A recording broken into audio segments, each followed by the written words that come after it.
Hi, this is Tim from fitatmidlife.com. Today we're going to take a look at the Reebok Nano X and compare it to the Nike Metcon 5. The Nano X is the newest cross trainer from Reebok for the year 2020. And while it no longer says CrossFit on the heel, it is still an excellent CrossFit training shoe. How does it stack up to the Nike Metcon 5?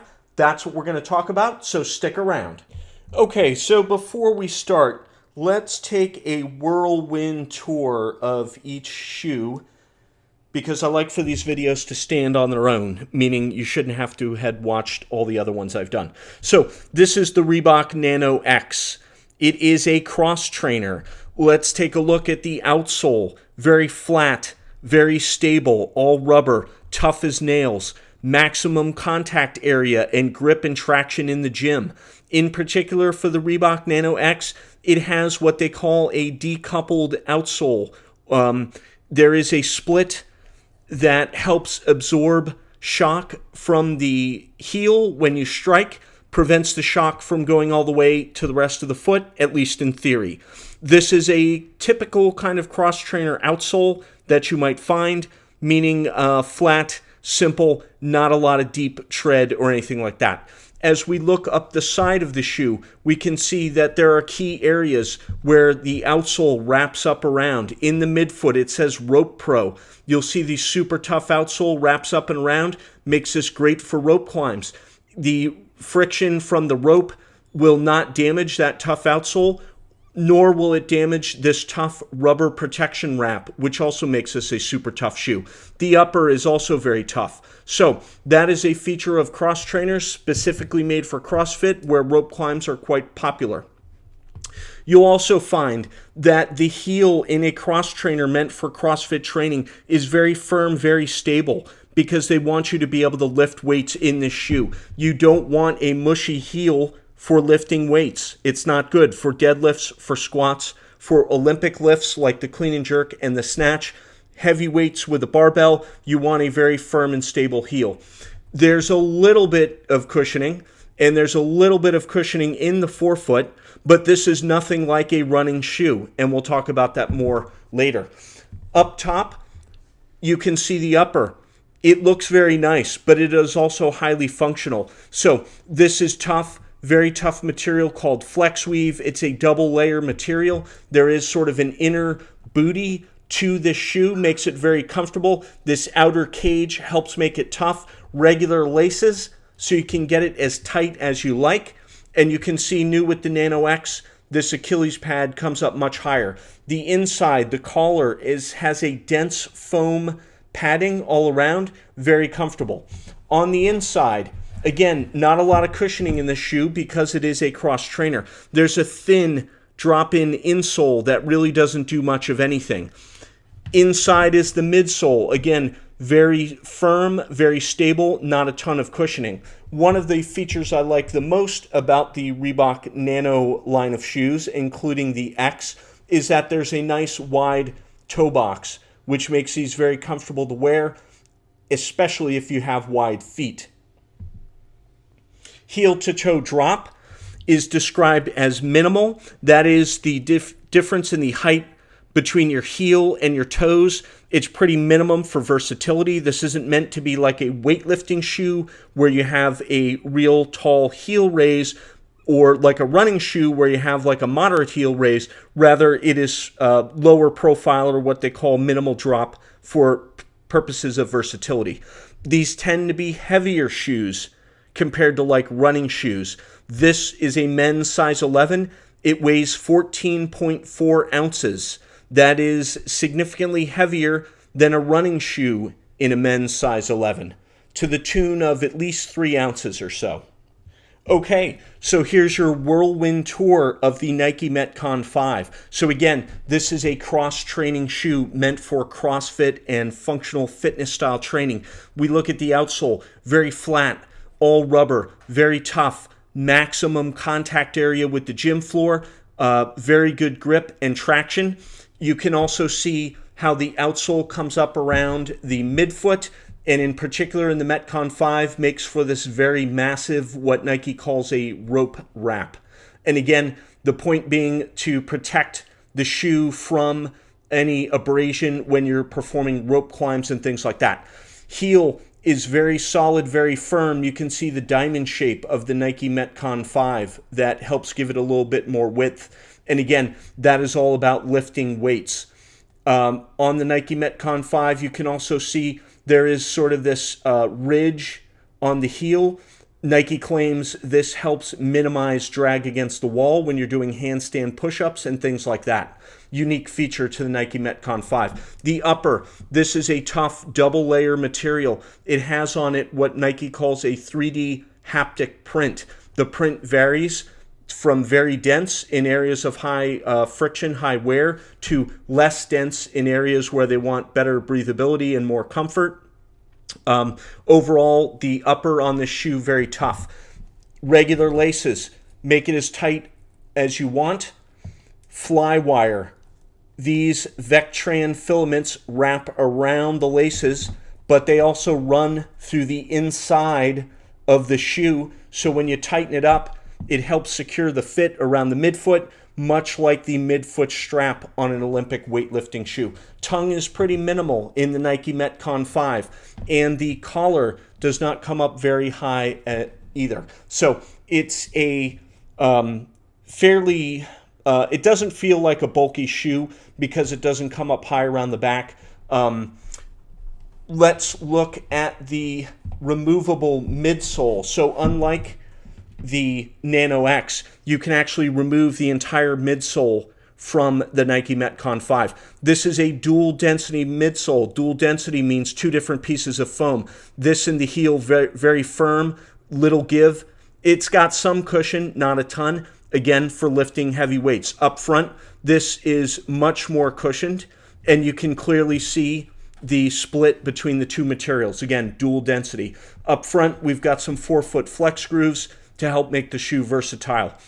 Heel to toe drop in the Nike Metcon 5 is 4 millimeters. So again, the difference in height between your heel and your toes, minimal heel raise for versatility for the most part. But the Nike Metcon 5 also comes with what they call hyperlifts. So these small wedges can be dropped in underneath the midsole to give an additional 8 millimeters of heel-to-toe drop in the men's shoe and 6 millimeters of heel-to-toe drop in the women's shoe. Why would you want to do this? Well, for any exercise where additional heel raise can be helpful, like pistol squats, like wall balls, thrusters, squatting in general, you could benefit from that additional heel-to-toe drop. So that's a neat feature. However, I will say with the minimal collar on the Nike Metcon 5, when I drop the hyperlifts in, I get too much heel slippage to feel comfortable. Not everybody complains about that, but that is something that I in particular can feel with the shoe. So I don't use the hyperlifts all that much. The dual density midsole, the other thing that people talk about with this is it's fairly apparent the big difference between the firmness and then the mushier forefoot. That makes for a very pronounced, abrupt transition, kind of right in the middle of your foot. Some people don't like that. For me, it doesn't really make that, it's not really that big of a deal. Okay, so now let's compare the shoes head to head. So, the outsole, going to be similar in a lot of ways, right? Flat, not a lot of tread, very grippy, high traction. That really goes for both shoes. They are, designed for training, primarily indoors. You could wear either of these outdoors, of course, but, it's not got a tread on it for running on trails or anything like that. The rope wraps. The Nike has that very large, very full rope wrap. Maybe is it too much? Because the Nano X, the Nano line of shoes, have all had this Rope Pro feature and are known to be adequate for rope climbing as well. So Do you like the styling of the Metcon 5 with that over-the-top rope wrap? Or do you like something a little more subdued, like the Rope Pro on the Nano? Looking at the heels, you can see there's a lot of difference, and I've kind of spoke a little bit about this already. The heel cup in either is pretty firm, but it is firmer in the Nano X. So this is very stiff, very rigid. There's a plastic insert of some sort, goes up to at least here. Something similar in the Metcon 5, but it is not as robust. The other factor I alluded to when we talked about the hyperlifts. So with this heel collar coming up about this high, I get a very slight sensation of heel slippage, my heel slipping in the shoe, even without the hyperlifts in. So add in the hyperlift, and I get significant sensation of heel slippage in the Nike Metcon 5. I get nothing of the sort with the Reebok Nano X. So first of all, there's no hyperlifts to add in. You only get one heel-to-toe drop with the Nano X. And while Reebok hasn't published that number, they just describe it as being minimal drop. It's probably 4 millimeters like the Nano 9 was.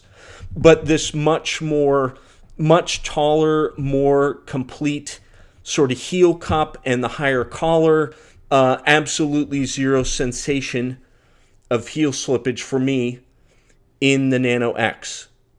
And I will say that is a key factor for me in that this just feels like a more comfortable shoe to wear.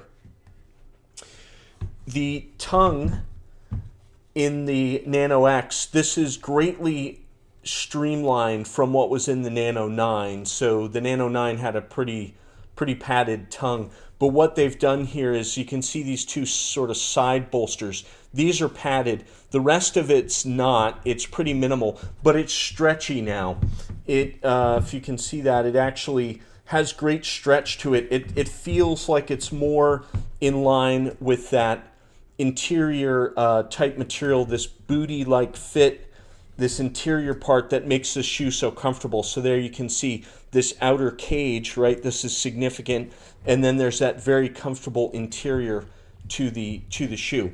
So in contrast, the tongue on the Metcon 5 is pretty thin, pretty minimalistic. It's more padding than was in the Metcon 4 and the 4XD. Those had a tongue that was really paper thin, almost did nothing. So I like either, but I like the stretch overall on the Nano X a little bit more. So let's talk about the upper while we're here. The Metcon 5, this is good. I've always liked this. Nothing particularly wrong with the upper. The haptic print, it seems to work. These aren't super breathable shoes compared to, like, say, a Flyknit running shoe because there's a dual layer of material here. So this is the outer part. I'm pulling on the inner part. There's two pieces. Something that thick can only be so breathable.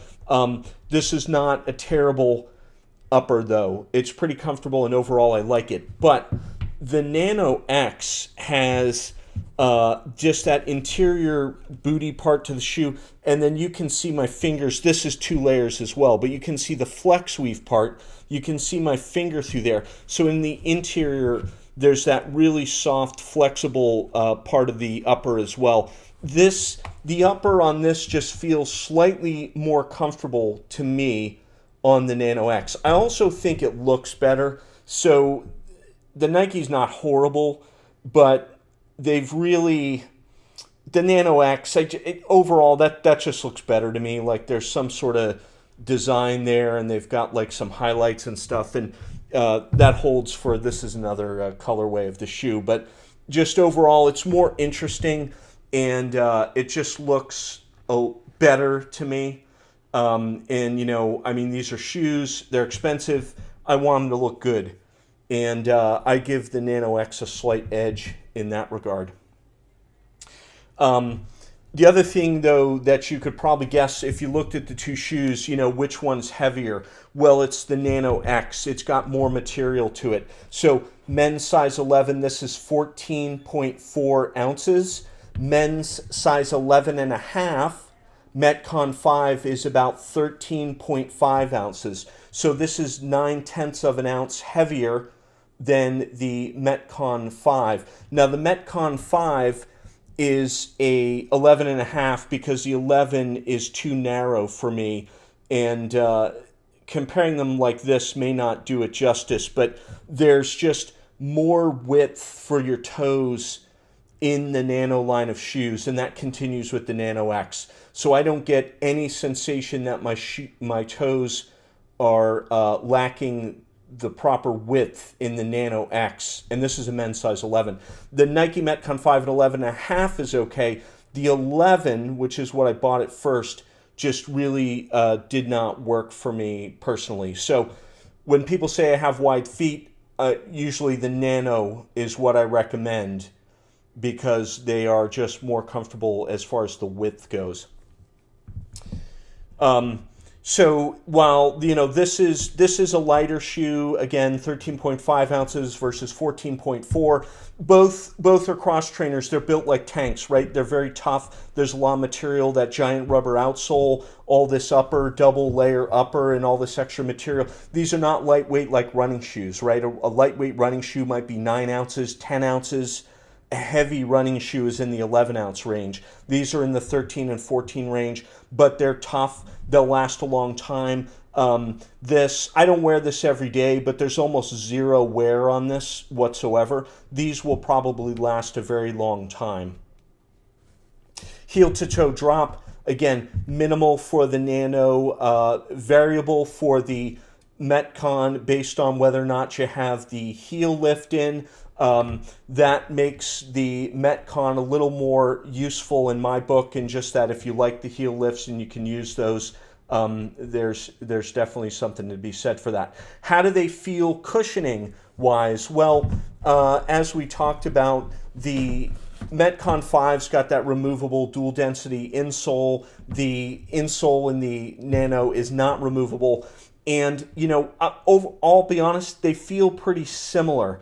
Neither has a ton of cushioning. Again, these are not running shoes. The heels are pretty firm, but there is some cushioning there. And the forefoot has some cushioning as well. Honestly, wearing them side by side, and what I'll do is I'll wear a Nano on the left and a Metcon on the right or whatever, and compare them side by side. They're pretty close. So great for lifting weights. Not so great for distance running. I really don't like running in cross trainers. So people always ask, can you run in these? Yeah, you can run in them. But would you want to run a 5K in these? Not regularly, maybe once if you had to. I wouldn't train for a marathon in these. That would be crazy. You should wear regular running shoes, which are lighter weight, have a lot of cushioning, have different features like, you might overpronate or underpronate. They have neutral shoes and they have motion control running shoes. Cross trainers are just cross trainers, right? You don't get nearly that variety. And if you're running for distance, that's a lot of footsteps on the pavement over time. You probably want a pair of shoes specifically for that. But having said all that, assuming you're doing like CrossFit style training, you can run in either of these shoes. Just remember, not a ton of cushion in the heel. So if you're a heel striker, you'll probably have a much worse time than if you strike like sort of like mid-foot or forefoot striking.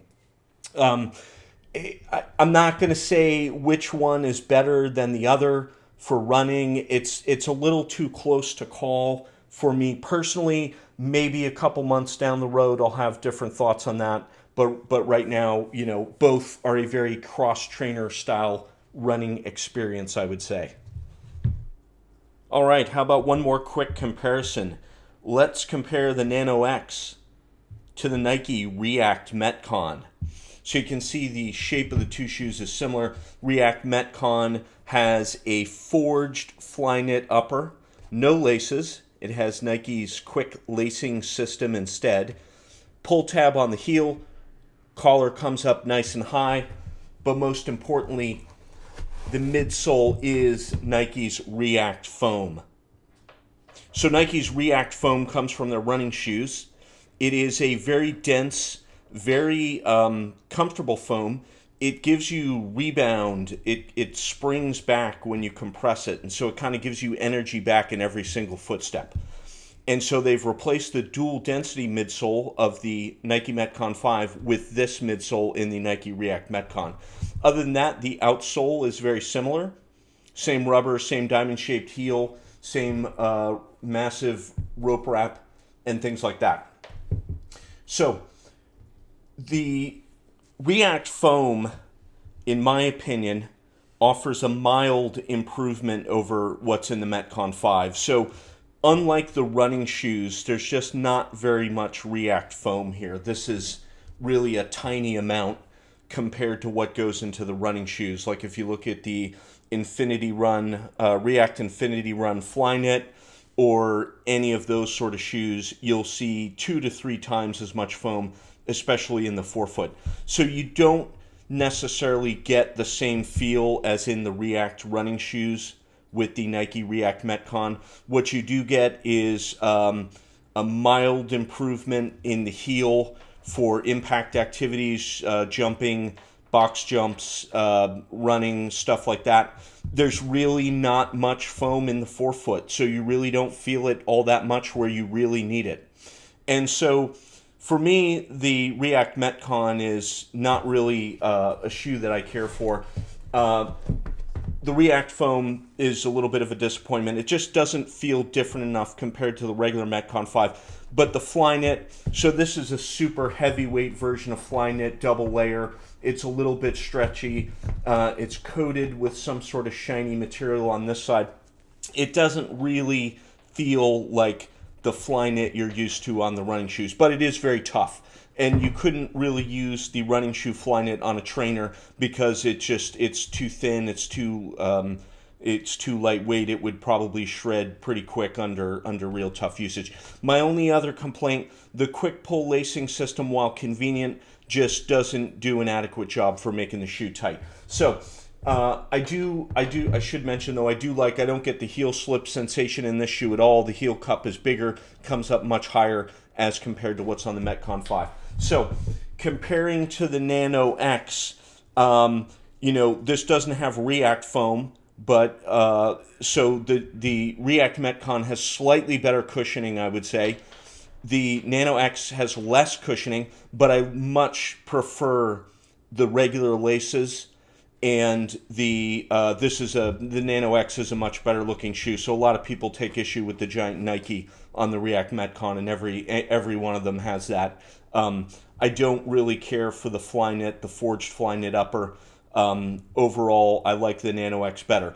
But this does have more cushioning than your average cross trainer because of the use of React foam. Just don't expect it to feel like the React running shoes. It's also sized similar to the Metcon 5 in that this is a men's 11.5. So again, had to go half size up to get enough width up here. It is basically the same shape and size as the Metcon 5. All right, so that was our comparison of the Nike Metcon 5 to the Reebok Nano X. They feel similar in a lot of ways. They are cross trainers. There's not a ton of cushion, but that means you can run, you can jump, you can do all sorts of things. You can lift heavy weights. And both of these shoes are tough. They're built like tanks. They should last a long time. The Metcon 5 might be too narrow for some people, so you may want to order a half size up as I did. You may have some heel slippage. Maybe. Not everyone complains about that. Where on the other hand, the Nano X is better for people with wide feet, and you will not likely have any heel slip issues, or at least I do not. Which one looks better to you? They're about the same price. Which one fits and feels better? That might be your best bet to actually try both of them on and figure out which is the best for you. So I hope you found this helpful. If you like this sort of content, please subscribe. We post new shoe reviews and comparisons regularly. Thank you. Have a good day.